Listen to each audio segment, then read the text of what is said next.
Drona NEET JEE पर हम लोग महातोड़ कर रहे हैं। उसमें हमारा जो नेक्स्ट लेक्चर है वो है कंसंट्रेशन टर्म्स के ऊपर। इस वीडियो में हम लोग बात करेंगे normality, molarity, mole fraction, ppm, PPB, ठीक है, इन सब कंसंट्रेशन टर्म्स के बारे में बात करेंगे और इस पे किस तरह के क्वेश्चंस पूछे जाते हैं उस तरह वो क्वेश्चंस भी हम लोग डिस्कस करेंगे। चलिए स्टार्ट करें। कंसंट्रेशन टर्म्स कंसंट्रेशन टर्म्स वैसे तो ज़रूरत कहाँ पड़ रही है, सबसे पहली चीज़ तो देख लेते हैं। जैसे कोई भी सॉल्यूशन बना रहे हैं हम लोग, कोई भी सॉल्यूशन हम बनाना चाह रहे हैं, उस सॉल्यूशन में एक हमारा सॉल्वेंट होगा और एक हम उसमें मिक्स करेंगे जो भी सॉल्यूट, ठीक है।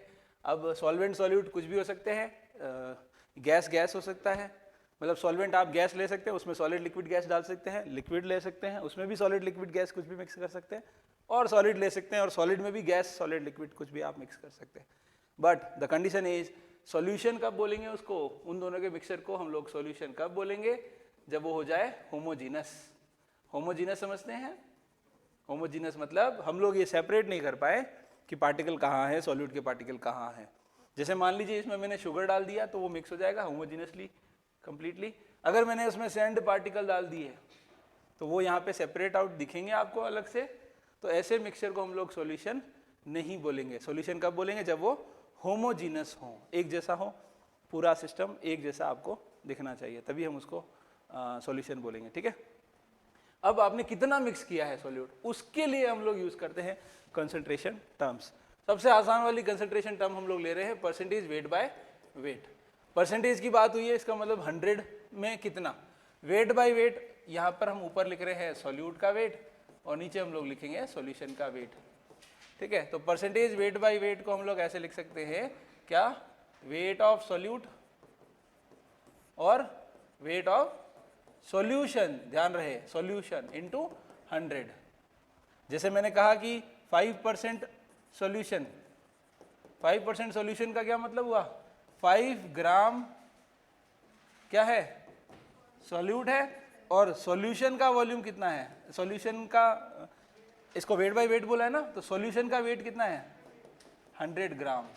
तो सॉल्वेंट कितना हुआ, अंडरस्टूड है, 95 ग्राम, ध्यान रहे, ठीक है। हाँ, ऐसा नहीं है कि मैंने कहा कि 100 ग्राम सॉल्वेंट में 5 ग्राम सॉल्यूट डाल दिया तो वो 5% मिक्सचर नहीं हुआ है, वो 5/105 है इंटू 100, ठीक है। टोटल मास डिवाइड करेंगे हम लोग, सॉल्यूशन का करेंगे, सॉल्वेंट का नहीं करेंगे। फिर से सुनना, अगर मैंने सॉल्वेंट 100 ग्राम ले लिया है तो 5/105, ठीक है, क्योंकि 100 + 5 टोटल सॉल्यूशन का मास 105 हो जाएगा। तो ये है हमारा परसेंटेज वेट बाय वेट। अब ये तो सॉलिड सब्सटेंस था तो परसेंटेज वेट बाय वेट बोल सकते हैं। अगर हमारा जो सब्सटेंस है सॉल्वेंट है वो हमने लिक्विड फॉर्म में लिया है तो हम इसके लिए यूज करेंगे परसेंटेज वेट बाय वॉल्यूम। इसका मतलब भी क्या, परसेंटेज वेट बाय वॉल्यूम का मतलब क्या, weight of solute upon volume of solution into 100। यहाँ पे भी वही बात है, मैंने कहा 10% सॉल्यूशन है, 10% वेट बाय वॉल्यूम है, 10% वेट बाय वॉल्यूम। इसका क्या मतलब हुआ, 10 ग्राम सॉल्यूट किस में है, 100 ml सॉल्यूशन, ध्यान रहे 10% इसका मतलब होता है 10 ग्राम सॉल्यूट 100 ml सॉल्यूशन में है, ध्यान रहे, ठीक है। यहाँ पे भी हम 100 ml सॉल्वेंट नहीं ले सकते क्योंकि सॉल्वेंट लिया तो फिर वो सॉल्यूशन का जो टोटल वॉल्यूम होगा वो अलग हो सकता है क्योंकि हमने वो भी मिक्स किया है 10 ग्राम, ठीक है। फिर वो हमारे पास डेंसिटी होगी तब हम लोग निकाल पाएंगे, तो थोड़ा सा अलग प्रॉब्लम है वो। तो हम लोग बात कर रहे हैं नंबर 3 जिसमें हम लोग क्या कर रहे हैं, परसेंटेज वॉल्यूम बाय वॉल्यूम। यहाँ पे हम लोग क्या करेंगे, परसेंटेज V बाय V में दोनों ही लिक्विड है, वॉल्यूम ऑफ सॉल्यूट और वॉल्यूम ऑफ सॉल्यूशन इनटू 100। तो यहाँ पे हम लोग सॉल्यूशन का टोटल वॉल्यूम ले रहे हैं। जैसे 5 ml आपने 100 ml में मिक्स किया है, यहाँ पे है ना दो टर्म्स ध्यान रखना है ना, दो वर्ड्स अलग अलग यूज कर रहा हूँ मैं, ऐसे कह रहा हूँ मैं, 5 ml alcohol in 100 ml solution, ऐसा बोला, और 500 एल्कोहल इन, या ऐसा कहूँ mixed with 100 ml of water, ये दोनों अलग अलग बातें हैं। 5 ml अल्कोहल इन 100 ml सॉल्यूशन, इसका मतलब यह हुआ कि सॉल्वेंट 95 ml है, total volume is 100। 5 ml alcohol plus 100 ml of H2O, अगर दोनों को मिक्स किया तो सॉल्यूशन का वॉल्यूम कितना हुआ 105। तो दोनों में अलग अलग बातें हैं। एक हम कहें कि 5 ml हम लेकर 100 ml तक मेकअप कर रहे हैं, सॉल्यूशन बनाने के लिए हम लोग क्या कर रहे हैं 5 ml सॉल्यूट ले रहे हैं, उसको 100 ml तक मेकअप कर रहे हैं, मेकअप मतलब टोटल वॉल्यूम 100 है। और एक हम कहें कि 5 ml सॉल्यूट लेके 100 ml सॉल्वेंट डाल रहे हैं, तो अलग बात है, उसका मतलब टोटल वॉल्यूम 105 हो गया। 5 ml solute 100 ml solvent mix कर रहे हैं तो 105 टोटल वॉल्यूम हो गया। लेकिन मेकअप टू 100 कर रहे हैं मतलब 5 ml ले लिया और उसमें फिर पानी डालते जा रहे हैं, कब तक डालेंगे जब तक कि टोटल वॉल्यूम सॉल्यूशन का 100 ना हो जाए। तो दोनों डिफरेंट थिंग्स है। क्वेश्चन आता है तब आपको लैंग्वेज का थोड़ा सा ध्यान रखना है। बट हाँ, अभी तक जो टर्म्स पढ़ी है उन सब में हम किसको डिवाइड कर रहे हैं, सॉल्यूशन को।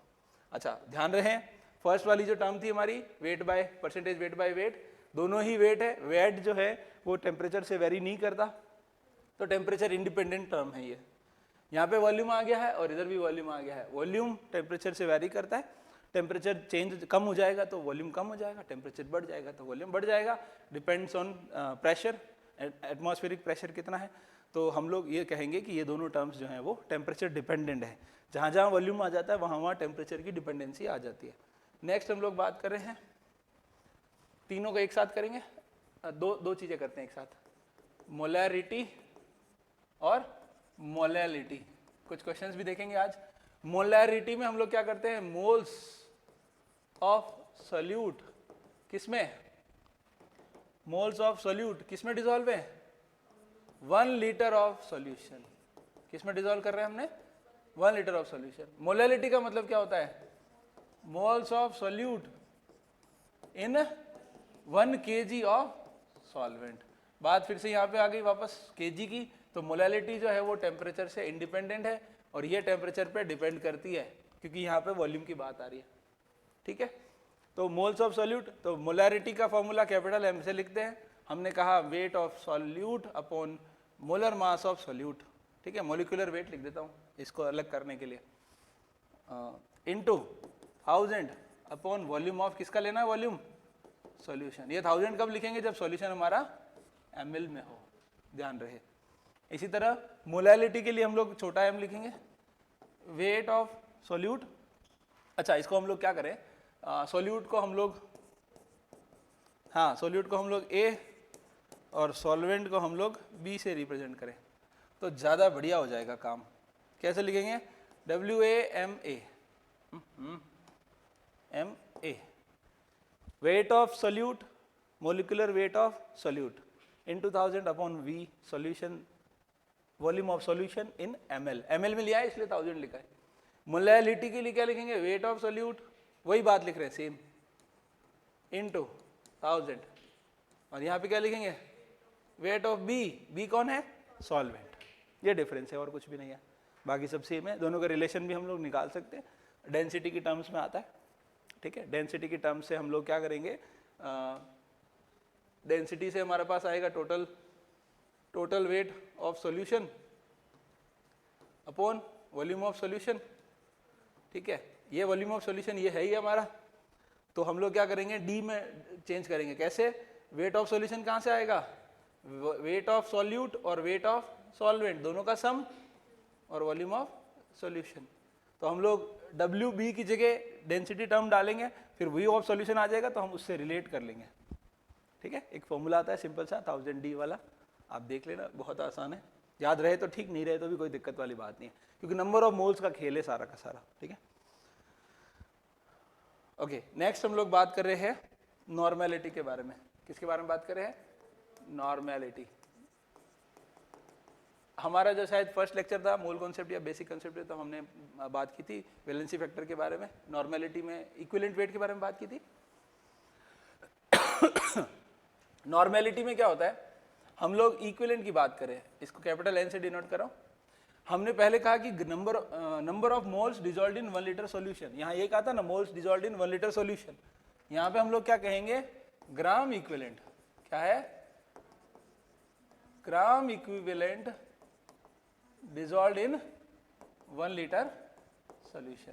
अब ये ग्राम इक्विवेलेंट क्या बोला है, तो ग्राम इक्विवेलेंट आता है, एक बार तो फॉर्मूला लिख देता हूँ, WA/EA इंटू 1000/V ml में अगर लिया है तो किसका है ये, सॉल्यूशन का। ध्यान रहे सॉल्वेंट से तो सिर्फ एक ही बार डिवाइड किया है, किसमें, मोलालिटी में, बाकी सब में सॉल्यूशन ही लिया है। EA क्या है, इक्विवेलेंट वेट। ये जरूरत कहाँ पड़ी मैं बताता हूँ। ये फैराडे तो एक साइंटिस्ट थे, इलेक्ट्रोकेमिस्ट्री आपने पढ़ी होगी। मैं आपको कहूँ कि Na है, Na प्लस 1 इलेक्ट्रॉन गेन करके रिड्यूस हो रहा है, Na बना लेगा। Al प्लस 3 इलेक्ट्रॉन गेन करके Al बना लेगा। तो अगर दोनों को सेम करंट सप्लाई करें तो जितना ये जितने मोल इसके बनेंगे उसके 1/3 ही मोल इसके बनेंगे। तो वो 3 जो है ना, 3 वो हम n फैक्टर की फॉर्म में यूज कर रहे हैं। हम लोग कहें कि मैंने 1 मोल इलेक्ट्रॉन सप्लाई किया, क्या सप्लाई किया, 1 मोल इलेक्ट्रॉन, तो इसका तो 1 मोल बन जाएगा। इसका 1 मोल का जो मास होगा वो 23 ग्राम ही होगा। लेकिन इसमें भी 1 मोल करा तो अगर इसमें 3 मोल्स करेंगे ना, तब ये जाके देखो बैलेंस करके देख रहे हो ना, ये कितना बन रहा है, 1 ही तो बन रहा है।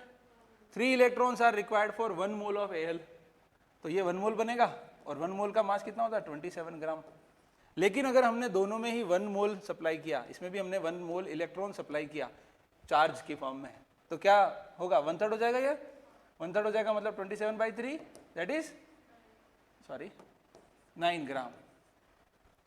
ये इक्विवेलेंट वेट है, ये n फैक्टर है। ऐसे जरूरत पड़ी थी, पहली बार ऐसे जरूरत पड़ी थी। फिर कहा कि अच्छा नहीं टर्म ही दे देते हैं, नहीं वो बना लेते, उसका नाम है, हम बोलते हैं नॉर्मेलिटी। और नॉर्मेलिटी में इक्विवेलेंट वेट निकालना है। जो हमारा इक्विवेलेंट वेट होता है वो होता है molecular weight upon n factor. अब ये n फैक्टर क्या बोला है, अगर कोई कैटायन है तो उसका चार्ज, जैसे Na प्लस Al प्लस 3, जैसे Mg प्लस 2, तो इसके ऊपर चार्ज 1 है, इसका 3 है, इसका 2। अगर कोई एनायन है तो उसका चार्ज, एनायन का charge Cl minus SO4 2 minus, इसका 1, इसका 2, NO3 माइनस, इसका 1। सॉल्ट है तो ओवरऑल पॉजिटिव या ओवरऑल नेगेटिव बोल सकते हैं, Na प्लस और Cl माइनस, दो एक पे प्लस एक पे माइनस है, तो ओवरऑल एक इलेक्ट्रॉन का ही तो है चेंज। सॉल्ट का 1, Al2SO4 होल थ्राइस, ध्यान से देखना इसको। और MgCl2 ये देख लेते हैं पहले।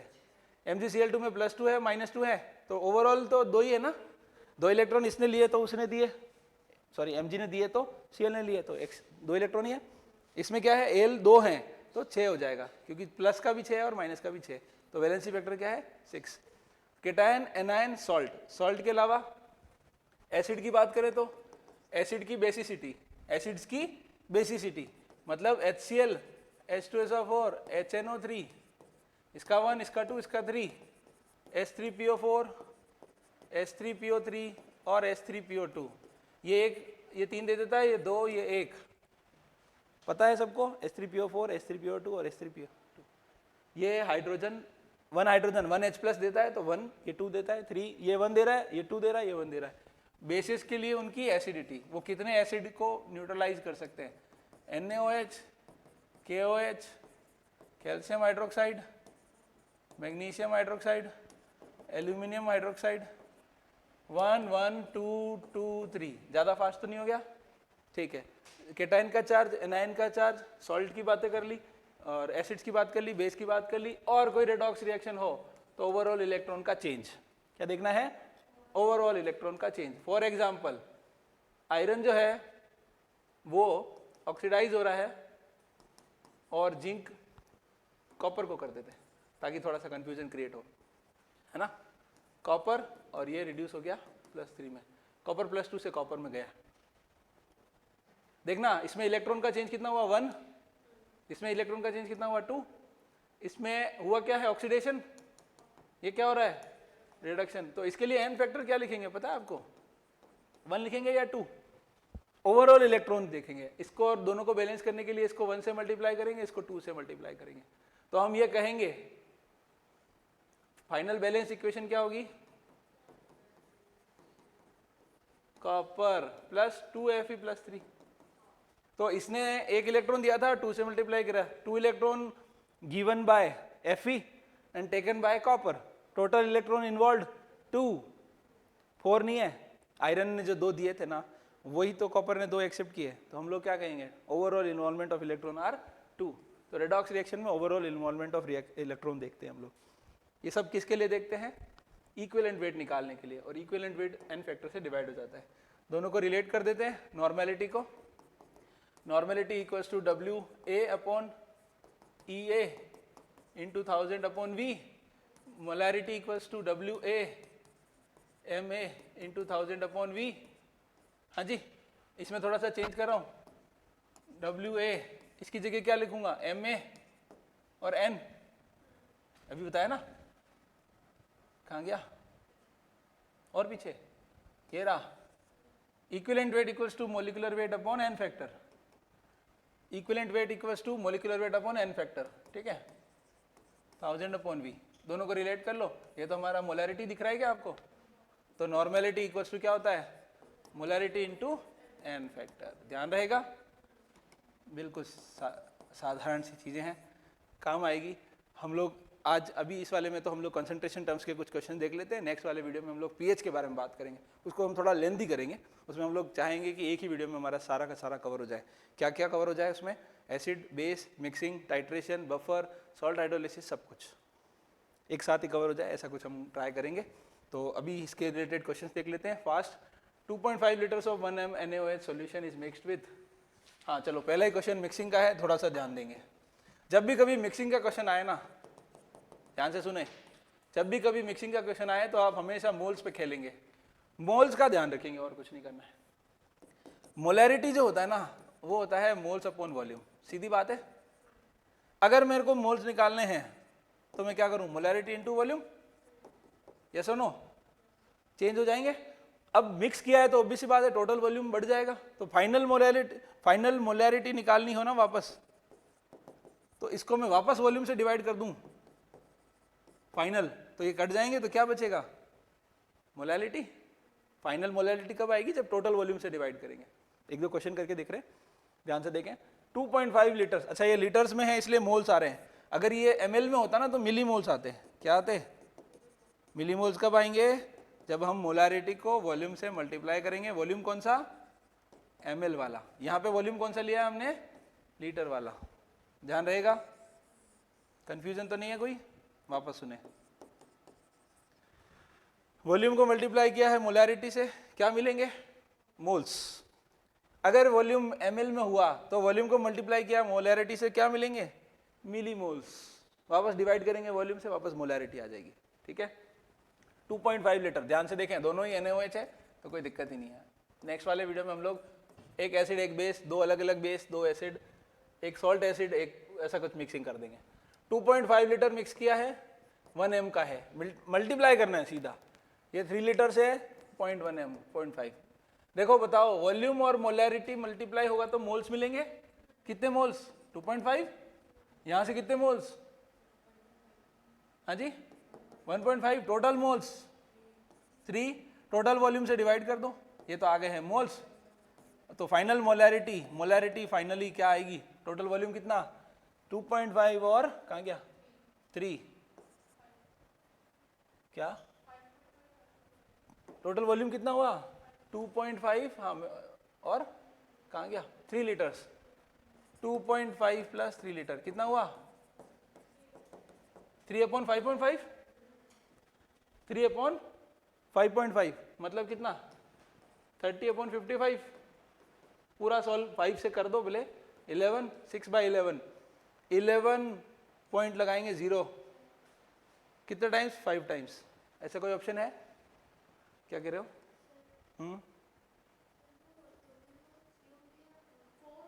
नहीं, आप में से किसी ने 3 बोला था। वापस करते। अब मैं किसी की नहीं सुनूंगा, मैं मेरे देख के ही करूंगा। Okay, 2.5 into 1 total moles 2.5। Okay, ये देखना आसान। 3/2 है ना?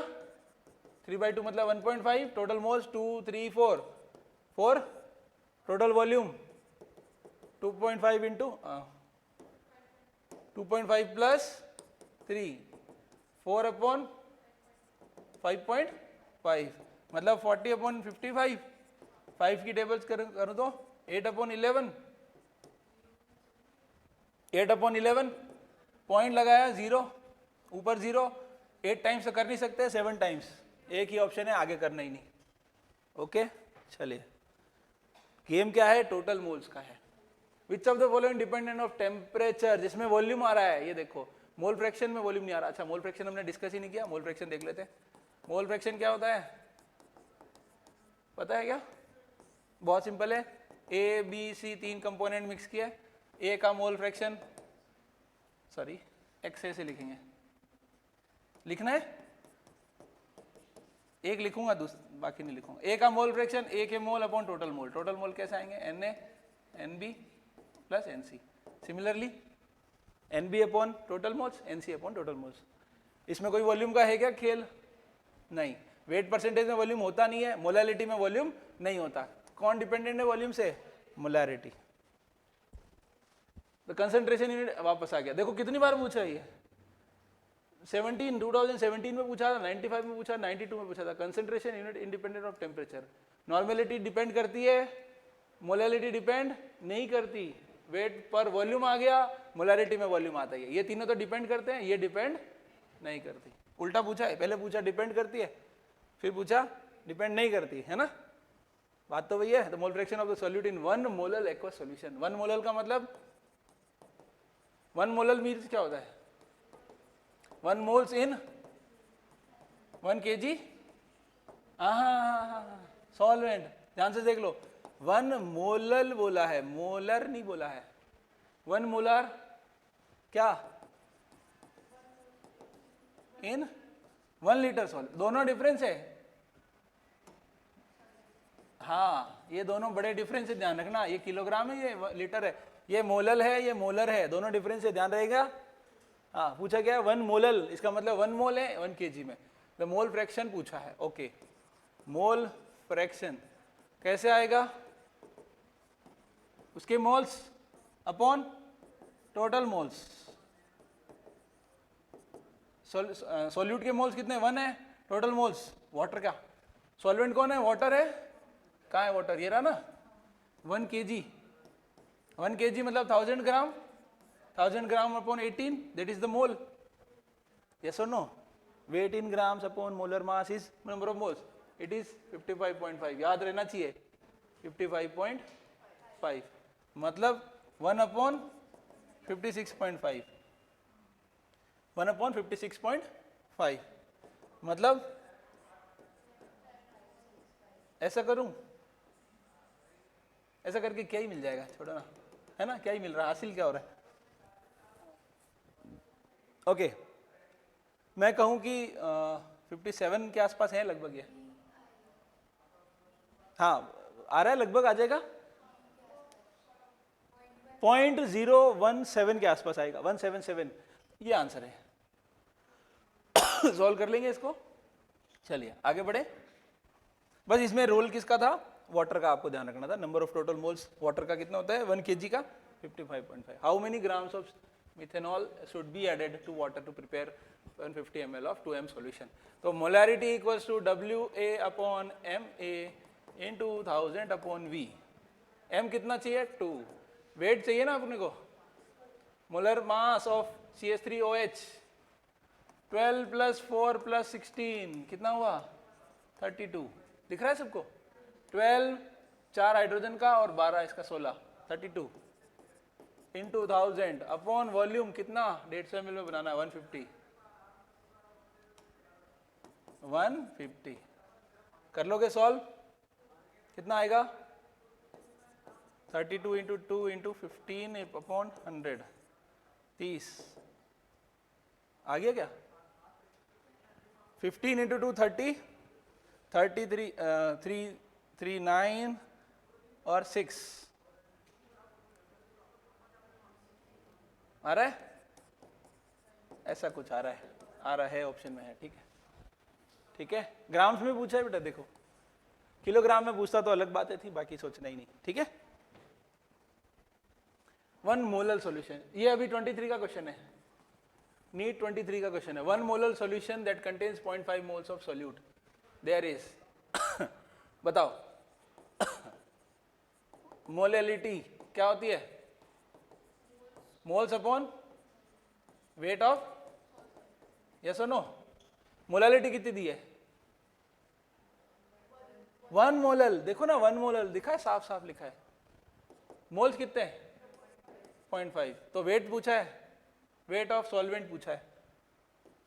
अगर इसको हम लोग वेट ऑफ सॉल्वेंट, ये तो किलोग्राम में आएगा ना, तो वेट कितना आया? 0.5 किलोग्राम। ऐसा कोई ऑप्शन है? देखो ml है तो वैसे ही भूल जाओ, क्योंकि सॉल्वेंट का ml तो मोलल में क्या ही करोगे, इन दोनों में से पूछ लो कौन सा है 0.5 kg। अरे यार ये तो ऑप्शन में ही नहीं है, ऐसा तो नहीं है कोई घबराने वाला।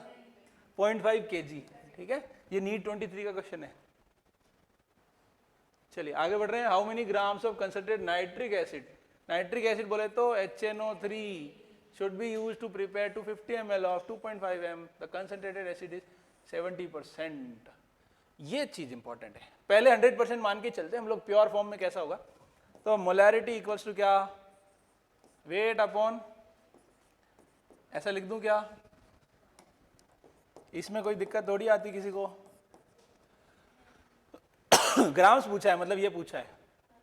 नाइट्रिक एसिड HNO3 के लिए 1, 14, 48 कितना हुआ? 63। सही है क्या? सब मेरे को ही करना है। मोलैरिटी कितना है? 2। वेट आपको पूछा है, बोलो मोलर मास कितना आया? 63 into 1000। और वॉल्यूम कितना है? 250। 250 बोले तो 4 टाइम्स। बोलो तो वेट कितना आया? वेट कितना आया? 2 into 63 by 4, 2 टाइम्स। आधा करोगे, 60 का आधा 30, 31, 32। ऐसा ऑप्शन दिख जाए ना तो भी रुक जाना। अरे होगा क्या बताया अभी। चलो इन्होंने, ये अच्छे लोग हैं, 2013 वाले जिन्होंने पेपर बनाया वो अच्छे लोग हैं, 2023 वाले अच्छे लोग नहीं होंगे, तो क्या करोगे? वो क्या करेंगे पता है आपको? फर्स्ट ऑप्शन देंगे 31.5 ग्राम, और देखते ही विकेट उड़ जाएगा वहीं पे, क्लीन बोल्ड। क्या ध्यान रखना है? कंसंट्रेटेड एसिड इज 70% प्योर नहीं है वो, 100% प्योर नहीं है वो। 100% प्योर होता ना तो इतना चाहिए था, अब 70% है, मतलब जो कंपाउंड है ना वो 70% प्योर ही है, तो हमको इससे ज्यादा चाहिएगा, कम थोड़ी चाहिएगा, इससे ज्यादा चाहिएगा ना। क्या ज्यादा चाहिएगा? अरे एक शुगर है, एक ग्लास शिकंजी बनाने के लिए आप 2 चम्मच शुगर डालते हो, ठीक है, सपोज। अगर वो शुगर प्योर नहीं है और उतना ही मीठा करना है सॉल्यूशन को, तो ज्यादा शक्कर डालनी पड़ेगी ना, वो कह रहा हूं मैं, ठीक है। तो ये जो आंसर आया है ये 100% का आया है, तो आपको निकालना है x का 70% जो हमारे पास वैल्यू आई है, तो x निकालना है हमारे को। x क्या होगा? 31.5 इंटू 100/70। ये 10, ये भी गया, 315/7, 7 7 चौक 28। बस अरे ये देखा ना, बस अब लगा लो। फालतू क्यों आगे करना है ना। 28, 28 और 31, 3 का डिफरेंस है 5। आ रहा है, एग्जैक्ट आ रहा है, टेंशन ही खत्म हो जाएगा। Last question, what is the molarity of H2SO4 solution that has a density of this and this contain 98% by weight। इसका मतलब और इसका मतलब अलग अलग है, ध्यान रखना। ये कंसंट्रेटेड एसिड की प्योरिटी की बात हो रही थी, किसकी बात हो रही थी? प्योरिटी की। ये क्या कह रहा है? 98% बाय वेट, बाय, देखो क्या लिखा है, लिखा है ना बाय वेट। बाय वेट का मतलब क्या? बाय वेट का क्या मतलब होता है? मीनिंग्स निकाला करो। फिजिकल केमिस्ट्री के क्वेश्चन बहुत आसान होते हैं, 2 चीजें करनी है, सही फॉर्मूला, सही कैलकुलेशन, बस। और मीनिंग आपको पता होना चाहिए। 98% बाय वेट का क्या मतलब हुआ? 98 ग्राम H2SO4 इन 100 ग्राम सॉल्यूशन। सॉल्वेंट मत बोल देना गलती से भी, पाप लगेगा। 98 ग्राम H2SO4 इन 100 ग्राम सॉल्यूशन।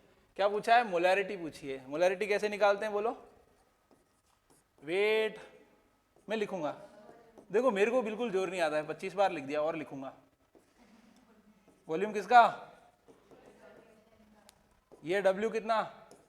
98। मोलर मास 98 ही होता है। कितने अच्छे लोग हैं, देखो कितने भले लोग हैं, है ना। 1000 अपॉन वॉल्यूम का खेल है।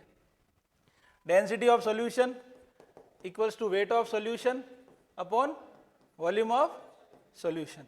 वॉल्यूम ऑफ सॉल्यूशन चाहिए ना आपको, तो वेट ऑफ सॉल्यूशन कहां से आएगा? Wait of solution upon density of solution. Wait of solution कितना है? कोई गलती से भी मत कह देना ये दोनों जोड़ के 198, ये सॉल्यूशन का दे रखा है ना, परसेंटेज बाय वेट बोला है तो 100 है और डेंसिटी 1.84। ये वेट ऑफ सॉल्यूशन आ गया। ये लो, कितने भले लोग हैं,